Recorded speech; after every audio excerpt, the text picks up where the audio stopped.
Alors les BMS programmables, je vous en ai déjà parlé, mais je vais vous parler de ce modèle qui est vraiment intéressant de la marque Jikong. C'est un BMS programmable, actif donc, mais qui est particulier puisque vous allez pouvoir par exemple utiliser celui-ci entre 8S et 17S et vous allez voir que on est vraiment dans le haut de gamme. Celui-ci il est très peu connu et mérite vraiment de l'être. On va voir ça dans cette vidéo, on va voir comment le câbler, comment l'utiliser, comment le programmer, comment utiliser l'application. On voit ça maintenant et paf, c'est parti. Allez, bonjour à tous, très heureux de vous retrouver pour cette nouvelle vidéo, une vidéo sponsorisée par la marque Jikong qui m'a envoyé donc un échantillon de BMS, une marque que je ne sais pas si vous connaissez, moi je la connaissais pas, je l'ai découvert il n'y a pas longtemps. Et vraiment, on est sur du matériel haut niveau, BMS programmable, connexion Bluetooth avec un smartphone.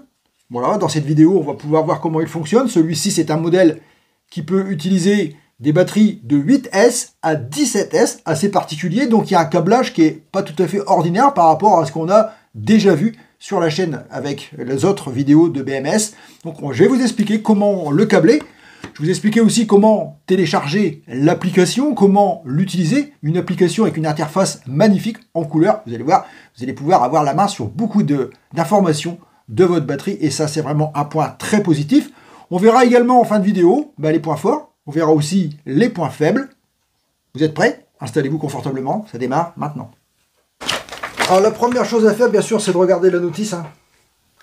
On voit ici que on a les différentes sortes de BMS et il y en a vraiment plusieurs dans la gamme et je vous conseille vraiment de regarder sur le site. Je vais vous mettre tout au puissiez retrouver facilement.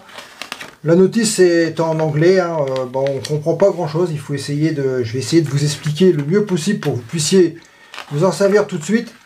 Ici, on va avoir les différents diagrammes qui permettent de faire les connexions. Regardez bien ici, en premier, si le BMS que vous allez utiliser et quel diagramme vous allez pouvoir utiliser par rapport à la référence du vôtre. Moi, c'est bien le BD6A17S, donc on est ici, moi je veux le faire en 10S, donc ici 10S c'est celui-ci. Donc je me rapporte à ça, on voit bien qu'ici on a le P-, on a le B-, donc le B-, le positif qui va directement ici à la bande de charge. Voilà, bon, on va pouvoir commencer à connecter et avant de commencer, la première chose à faire c'est de savoir les tensions de chaque série. Et pour savoir les tensions de chaque série, vous prenez la tension générale de la batterie entre le positif général et le négatif général, et moi, pour le mien, c'est 37,33. Voilà, moi, c'est la tension de la mienne, ça, 37,33. Donc, ce qui fait la série numéro 1 à 3,73. La 2, la 3, on va mettre les 10. Alors, donc, il suffit de prendre, du coup, 3 volts 73 et on va ajouter 3 volts 73, ce qui nous fait pour la deuxième 7,46. C'est important de passer à cette étape parce que ça vous permettra de ne pas vous tromper quand vous allez faire le contrôle des différents fils d'équilibrage. C'est vraiment méga important de faire cette étape. Donc on fait tous et on a du coup les intervalles. Évidemment si votre batterie est pleine à 100% c'est 4 volts 2, 4 volts 2, 4 volts 2, mais là c'est pas le cas. Donc il faut absolument passer par ça pour arriver à trouver vraiment les différences.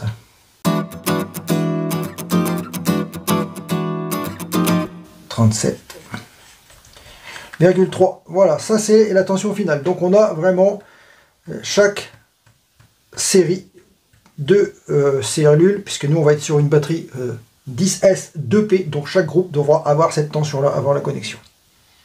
Alors si on prend notre BMS et qu'on installe ici 10 cellules, donc on va mettre 10 cellules comme c'était en réalité, donc positif, négatif, toujours dans le bon ordre. On va regarder exactement comment on câble, sachant que vous allez voir, il y a une particularité pour ce BMS, puisqu'on a plus de fils qu'il en faut, parce que du coup qu'on est en 10S et que le BMS est capable d'aller à 17S, vous allez voir, il y a une particularité et c'est important de l'avoir vraiment parce que ça va vous aider à comprendre comment on câble ce genre de BMS qui est polyvalent. Négatif, négatif, négatif, négatif là. Voilà, donc là on a matérialisé les 10 cellules.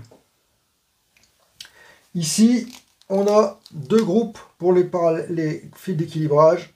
Ici, on a 15 fils. Et ici, on a 4 fils, dont un positif ici. Donc, on va faire ça comme ça. Voilà. On sait que le premier de la grande série ici est noir. On sait que ce noir-là vient, de toute façon, c'est notre paire. Il vient directement ici, au négatif. C'est le 1. D'accord? Ensuite, on va attaquer les fils rouges. Donc, les fils rouges, le premier des fils rouges, c'est donc la tension de 3 volts 73. Donc, on vient ici, 3 volts 73, c'est ici. Et c'est le deuxième fil. 3,73. On prend le suivant. Le suivant vient ici. C'est le 3. Et on est donc à 7 volts 46.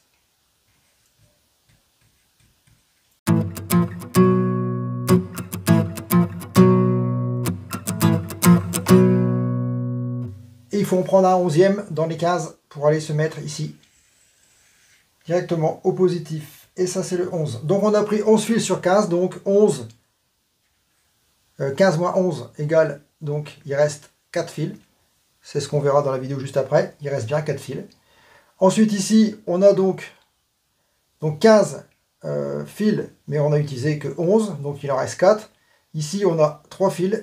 1, 2, 3. Ce qui fait donc 15 pour aller à 17, donc 18 forcément.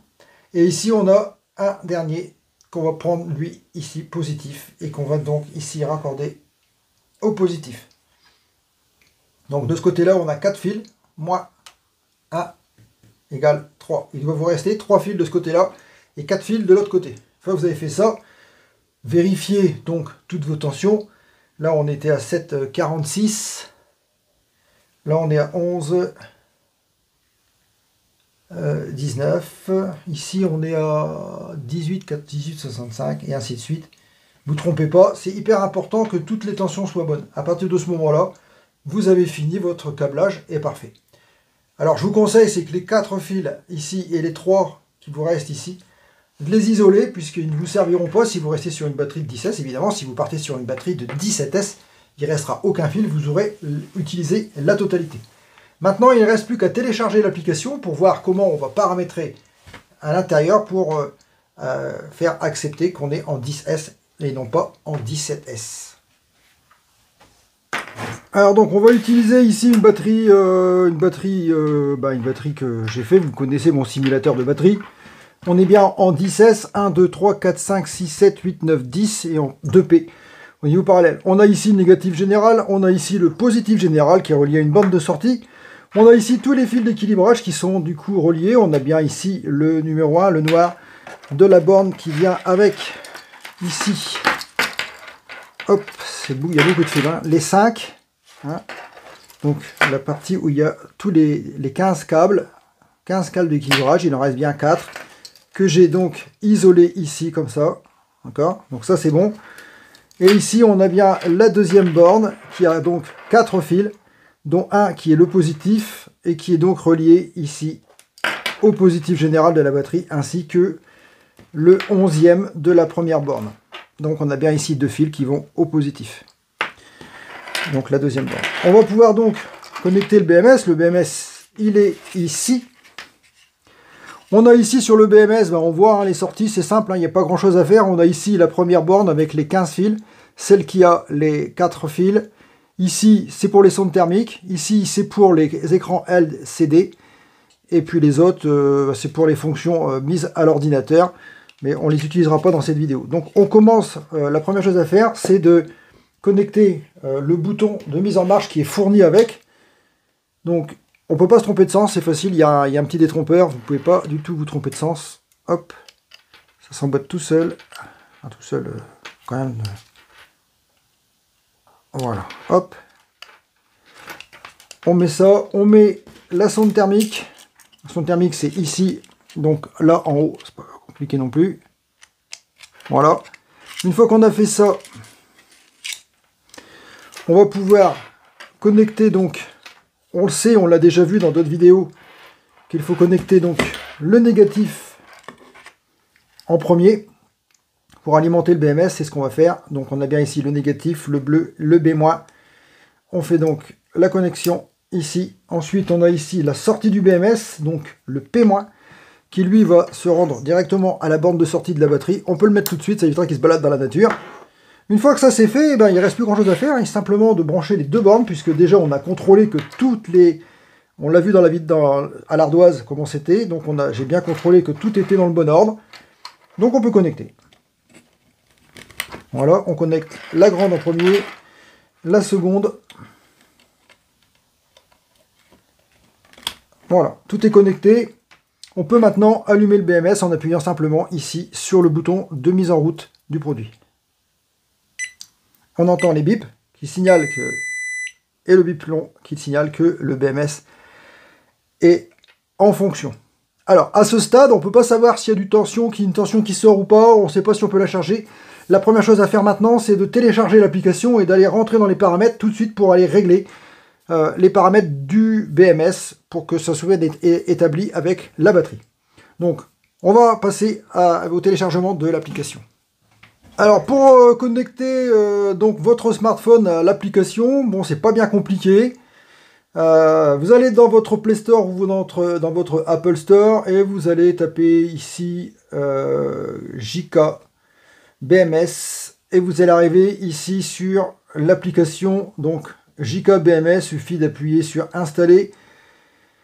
Pour installer l'application, ça prend quelques secondes parce que c'est une application qui ne fait que 20,16 MO, donc c'est très rapide à installer. Voilà, c'est fait. Une fois que c'est installé, on peut l'ouvrir. Voilà, ici on ouvre. Et on va aller ici dans... Alors, il y a des instructions à accepter ici. Autoriser seulement si l'application est en cours, c'est ce qu'on va faire. Autoriser JKBMS, accéder aux photos, médias, etc. de l'appareil, on fait autoriser aussi. Et on a notre ici BMS qui apparaît. Alors évidemment, vous allez voir que c'est marqué Mac BMS JK, c'est parce que j'ai déjà fait des tests avant de commencer. Et donc j'avais déjà modifié le nom du BMS. Donc c'est pour ça qu'on a un nom qui est du coup nouveau. Par contre ici, on a toujours un code d'accès la première fois qui est donc, je vous le donne, c'est le 1, le 2, le 3, le 4. 1, 2, 3, 4. Et du coup, ça connecte automatiquement le BMS au smartphone. Cette fois-ci, on a bien du coup la tension de la batterie, 37 volts,13. On voit ici que la balance est active, mais on voit aussi que la charge est off et que la discharge est off.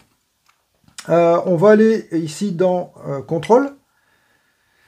Pour aller dans contrôle, il va falloir entrer un code pour pouvoir accéder aux fonctions. Ce code d'entrée, c'est le 1, le 2, 3, 4, 5 et 6. Et vous faites vérifier. Et là, du coup, on arrive dans les paramètres et on voit bien ici, dans les boutons, que la charge et la décharge sont bien désactivées. Du coup, ça ne peut pas fonctionner. Si on retourne ici dans les paramètres, on voit que du coup c'est bien réglé. J'avais donc fait des réglages avant, mais quand vous allez la retrouver par défaut, ici vous allez avoir 17. Vous allez avoir 17, et du coup c'est pas bon, parce que si vous avez 17, vous ne pourrez pas contrôler. Vous avez ici une alarme qui vous dit qu'il va falloir remodifier le nombre de cellules. C'est comme ça que vous allez le trouver quand vous allez le connecter pour la première fois.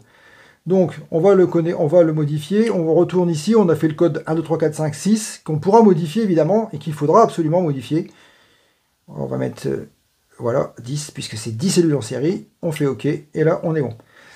Ensuite, on a ici dans les paramètres, alors on va pas rentrer profondément dans tous les paramètres, mais on va voir les paramètres généraux, ceux qui sont les plus intéressants et qui sont les plus importants. Ici, on voit que le début de balance est à 3 volts, que le courant de balance est à 0,6 ampères, c'est bon, on va laisser tout ça comme ça. Le reste, ça c'est bon. La fin de charge de batterie, j'avais mis 2,5 volts parce que j'avais fait des tests, bon, c'est pas forcément ça qu'il vous faut. Ici, on a le courant de charge, la limite de courant de charge, 5 ampères, vous pourrez mettre plus, modifier. Ensuite, on a les secondes, ici c'est des secondes qui permettent justement de savoir au bout de combien de temps il coupe après la détection d'une surintensité ou d'une sous-intensité. Ça peut être important dans certains cas, quand le moteur monte en crête, si vous mettez trop bas, il va couper plus vite que si vous avez mis plus haut. Après ici on a aussi la charge qui se coupe à une certaine température, si c'est trop froid, si c'est trop chaud, si c'est dans la discharge, exactement pareil. Voilà, on a vraiment beaucoup de paramètres qui sont vraiment très utiles. Donc dans les contrôles ici, n'oubliez pas si vous démarrez une charge d'aller activer ici la charge, puis la discharge. Et on va pouvoir maintenant bien sûr contrôler si on a une tension. Si on revient sur la page d'accueil, on voit qu'on a toujours un message d'erreur qui est affiché à l'écran. Et c'est normal, puisqu'on n'a pas modifié le code. Donc, pour enlever ce message jaune qui se trouve ici, il suffit d'aller ici et de faire modifier le code. Donc, pour modifier le code, c'est pas compliqué, on va le faire. On demande l'ancien code, donc 1, 2, 3, 4, 5 et 6. Et on demande ici d'inscrire le nouveau code 2 fois. Et on fait donc, je vais faire donc 1, 2, 3, 4, 5 et je vais faire 7 pour pouvoir changer de code. 1, 2, 3, 4, 5, 7. Et je fais OK. Et j'ai changé le nouveau mot de passe, je fais OK. Et quand je reviens ici, je n'ai plus le message qui clignote jaune à l'écran. Il faut se rappeler du code que vous aurez tapé parce que vous ne pourrez plus jamais l'enlever et vous ne pourrez pas le remettre à 0. Donc même si vous débranchez votre BMS, vous faites sauter l'application, vous serez embêté. Si vous ne retrouvez pas le code, ça va être un réel problème. On voit donc ici dans les informations, on voit que les informations classiques, la tension de la batterie forcément, on voit que la capacité qu'on peut bien sûr modifier en fonction de la batterie qu'on a installée dessus. On a la capacité actuelle, la capacité quand elle est pleine. On a aussi la capacité en pourcentage, elle est à 70%. On a le nombre de cycles, enfin tout ça c'est des éléments qui sont tout neufs, donc il n'y a rien d'indiqué encore.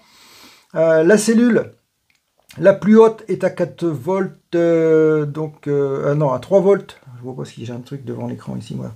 À 3 volts 60, à 3 volts 71 exactement. On a une différence entre les séries de 0,38 volts, c'est vraiment très très peu, donc l'équilibrage actuellement est en cours, donc tout va bien. La cellule qui est en rouge, c'est la cellule qui est la moins chargée, donc elle est le groupe de cellules qui est moins chargé, parce que c'est pas une cellule, mais c'est un groupe. Donc là, en l'occurrence, on est en 2P, donc c'est 2 cellules qui sont à 3 volts 684. Donc, tout doucement, ça s'équilibre, il n'y a pas de souci. Ensuite, ici, on va avoir... on va passer du coup à un test de charge, et puis on va voir ce que ça donne. Alors si vous souhaitez également modifier le nom du BMS, comme j'ai fait ici, j'ai marqué Mac BMS JK. Il suffit simplement d'aller cliquer ici et puis modifier le nom. Ici on modifie le nom et on fait OK, c'est vraiment très simple. Donc là je laisse comme il est puisque c'est ce que je voulais. Hop, je scanne, je reviens, hop, et je me reconnecte à mon BMS. Voilà. Pour éteindre le BMS, c'est facile, le bouton rouge est allumé, donc sur votre batterie, il suffira de mettre soit le bouton, évidemment, soit l'écran, on va l'installer juste après. Il suffit de tenir 3 secondes, et on a un signal sonore qui retentit, et qui dit que votre BMS est éteint, l'application va s'éteindre, et on pourra la redémarrer après. Donc on va installer l'écran, et on va faire une première charge. Alors pour installer l'écran, inutile de tout débrancher, à partir du moment où le BMS est désactivé et coupé, vous pouvez enlever ici le bouton et remettre simplement le petit écran. Je vous rappelle que celui-ci c'est le 2 pouces. Il existe un 4,3 pouces. J'espère avoir la possibilité de vous le tester dans une prochaine vidéo. Ça peut être vraiment un produit qui peut être très intéressant. Du coup le bouton il est plus là, il est ici maintenant, il est sur le display puisqu'ici on a un tout petit bouton blanc. Alors le display on pourra en parler parce que c'est peut-être un sujet qui est important. Car je trouve que pour l'intégration, c'est pas vraiment très pratique. Le fil est très court. Et pour le mettre sur le boîtier de la batterie, je trouve que, bon, évidemment, la partie métallique ici se démonte, avec les vis ici, mais bon, pour intégrer ça avec le bouton sur le côté, je trouve pas ça très pratique. C'est peut-être un peu un détail qui pourrait être gênant lors de la fabrication d'une batterie.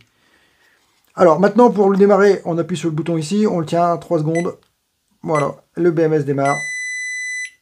Et voilà. Alors du coup, on est à 0 ici. Voilà, 70%. La batterie, donc, est bien à 70%. Donc, c'est un avantage quand même parce que ça évite de connecter le smartphone et on peut savoir en temps réel à quel pourcentage on est et combien on va tirer d'ampères, par exemple, quand on est en fonctionnalité. On va pouvoir remettre l'application en route. Là, scan BMS. Voilà. Hop, on est bon. Voilà. On va pouvoir donc maintenant démarrer une charge. On va utiliser donc mon chargeur, vous le connaissez, vous l'avez vu dans la dernière vidéo que j'ai mis en ligne. BMS que j'ai fabriqué, chargeur que j'ai fabriqué de toutes pièces.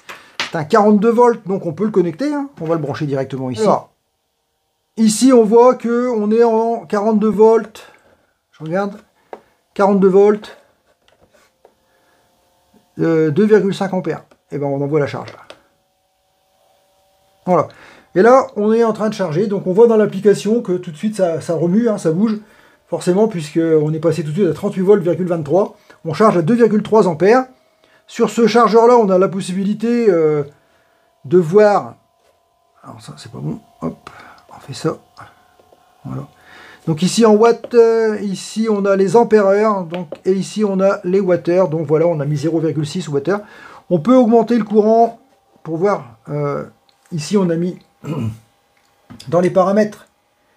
Si on regarde les paramètres, ici on a mis en ampérage 5 ampères max. Ça veut dire que si on met ici 5 ampères et demi au bout de 10 secondes, la batterie va arrêter de charger. On va vérifier que ça marche. Donc on fait ici, on va passer donc, on est à 2 ampères 5. On va passer à 5 ampères et demi. 4,5. Ça marche. 4,5, tout va bien. 5 ampères et demi. 10 secondes. Et la charge va s'arrêter. Voilà.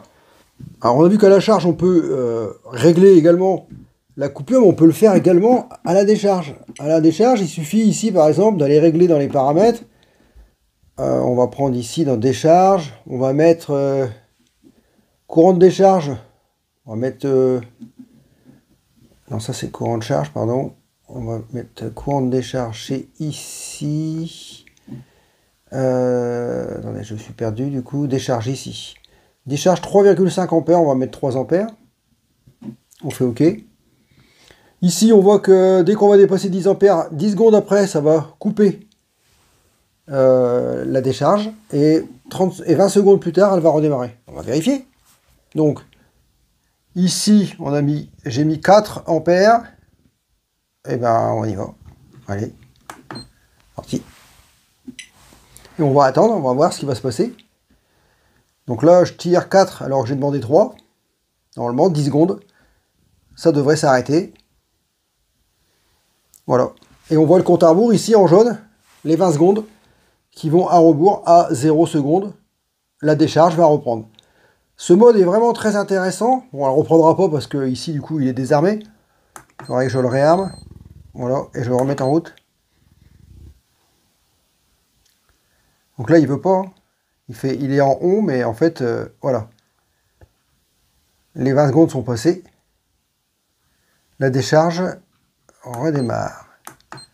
Voilà. Voilà, la décharge redémarre. Ça serait un moteur, ça serait plus évident à voir, puisque l'idée, c'est de pouvoir, si votre moteur est puissant, pouvoir régler un seuil pour ne pas abîmer la batterie. Vous voyez, hop, 10 secondes plus tard, ça recommence à couper. Alors que si on attend que les 10 secondes soient passées et qu'on va modifier ici le courant de décharge, on va mettre donc 3 ampères, c'est le maximum qu'on a demandé.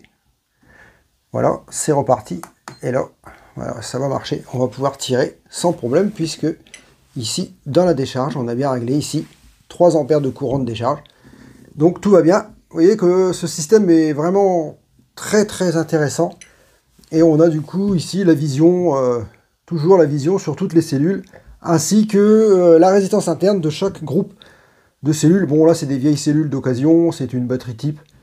On voit qu'il y a des divergences. On voit la divergence ici qui est de quand même 0,295, ce qui est beaucoup. Donc la balance est en route, mais il faut laisser le travail se faire. Sur une batterie neuve, ça va vraiment garder la batterie en vie beaucoup plus longtemps, ça va équilibrer au fur et à mesure. Donc là, voilà, on peut tirer, on peut régler les paramètres vraiment, vraiment énormément. Même au niveau des températures, on pourrait régler ici, enfin il y a plein de paramètres. Je vous laisse aller regarder un petit peu ce qui se passe. Et puis, vous allez voir que c'est vraiment un BMS qui est génial. Et bien voilà, je pense que vous avez eu le maximum d'informations concernant ce BMS. Évidemment, les BMS programmables, vous avez des informations incroyables. Le rééquilibrage des cellules, c'est unique, ça marche vraiment très très bien et ce BMS-là le confirme. J'ai fait des tests hors caméra, hors vidéo et honnêtement, j'ai rééquilibré une batterie vraiment très vite et vraiment très simplement. Donc on a vraiment un contrôle absolu sur tout ce qui se passe à l'intérieur de votre batterie. Alors, on va parler des points forts et des points faibles. Alors dans les points forts, évidemment, on va parler de la finition du produit. On voit que c'est un produit qui est très bien fini, qui est très bien emballé, en plus, quand il arrive, qui est très facile à installer et qui est bien équipé, puisqu'on peut l'équiper de plusieurs fonctionnalités, de plusieurs écrans, comme l'écran 2 pouces ou l'écran 4,3 pouces, qui est vraiment un écran incroyable sur lequel vous allez avoir une multitude d'informations sans être obligé de vous connecter à l'interface de smartphone.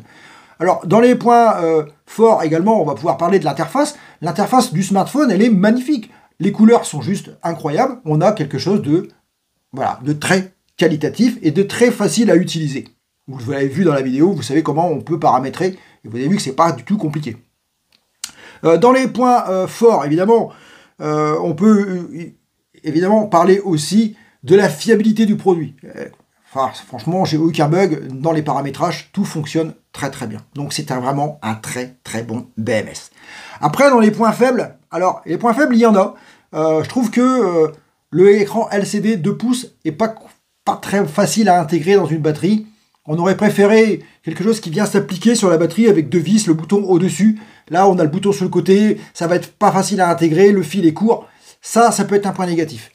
Dans les points négatifs aussi, on va parler de la taille du produit, évidemment. On peut pas non plus... Alors, est-ce que c'est un point négatif? Est-ce que c'en est pas un? Mais le poids, enfin, la dimension est vraiment importante. Et intégrer ce genre de BMS dans une batterie, c'est pas toujours simple dans les boîtiers. Voilà, il y a vraiment un volume qui est important. Je pense que c'est les deux seuls points négatifs que j'ai pu trouver. Pour le reste, il n'y a rien à dire. C'est un super bon produit. Je remercie encore la société Jikong de m'avoir envoyé cet échantillon pour que je puisse vous montrer comment il fonctionne, comment on l'utilise. J'espère que cette vidéo vous aura été utile, qu'elle vous aura apporté les informations nécessaires à que vous puissiez vous aussi l'utiliser correctement, ce BMS. Alors, je vous ai tout dit. N'oubliez pas de vous abonner, d'activer les notifications comme d'habitude et de partager cette vidéo au plus grand nombre pour que tout le monde en profite. Ne partez pas tout de suite, restez en fin de vidéo, cliquez sur une des miniatures pour continuer l'aventure avec moi. N'oubliez pas de mettre un like, vous savez que ça me fait plaisir. Et puis voilà, je vous ai tout dit. Assez parlé. On se retrouve, je dirais, très vite, peut-être même bientôt, pour des nouvelles vidéos sur la chaîne de Mac Aventure. Et je vous dis comme d'habitude, Dopoba, Tchania.